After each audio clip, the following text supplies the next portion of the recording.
پاکستان کے وزیر مذہبی امور سردار محمد یوسف نے کہا ہے کہ حج 2027 کے پورے عمل کو اینڈ ٹو اینڈ ڈیجیٹلائز کر دیا جائے گا،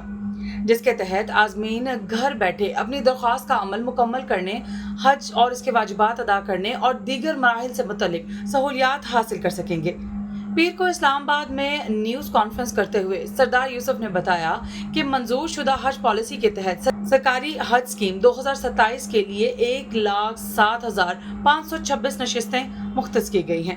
اس طرح 40 روزہ لانگ حج اسکیم کا پیکج 12 لاکھ روپے، جبکہ 20 سے 25 روزہ شارٹ حج اسکیم کا پیکج 13 لاکھ روپے مقرر کیا گیا ہے۔ وفاقی وزیر کے مطابق پہلی قسط کی وصولی 17 اگست سے شروع ہوگی اور منتخب پیکج کی 50% رقم جمع کرانا لازم ہوگا، جبکہ دوسری قسط اکتوبر کے پہلے ہفتے میں طلب کی جائے گی۔ انہوں نے مزید بتایا کہ حج 2027 کی حتمی درخواستیں اور اس کا جو مرحلہ ہے اس کا آغاز کر دیا گیا ہے اور پری رجسٹریشن مکمل کرنے والے تقریباً 4 لاکھ رجسٹرڈ عازمین اب اپنی حج درخواستوں کے عمل کو آگے بڑھا سکیں گے۔ مزید مؤثر بنانے کے لیے پاسپورٹ آفس کے ساتھ ڈیٹا شیئرنگ کا نظام بھی قائم کیا گیا ہے، جس سے عازمین کے پاسپورٹ سے متعلق معلومات کی تصدیق اور درخواستوں کی پروسیسنگ میں مزید بہتری آئے گی۔ وفاقی وزیر کا کہنا تھا کہ حبیب بینک لمیٹڈ کو وزارت مذہبی امور کا مجاز بینکنگ پارٹنرز مقرر کیا گیا ہے، جو حج درخواستوں اور واجبات کی ادائیگی کے عمل میں وزارت کے ساتھ معاونت کرے گا۔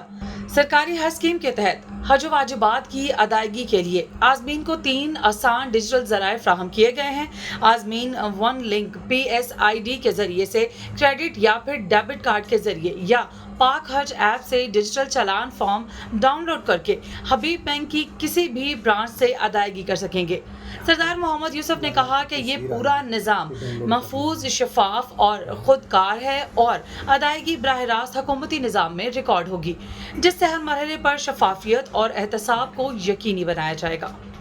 سرکاری حج اسکیم میں پہلے آئیں اور پہلے پائیں کی بنیاد پر آن لائن نظام کے ذریعے رقم جمع کروانے والے درخواست گزاروں کی نشستیں کنفرم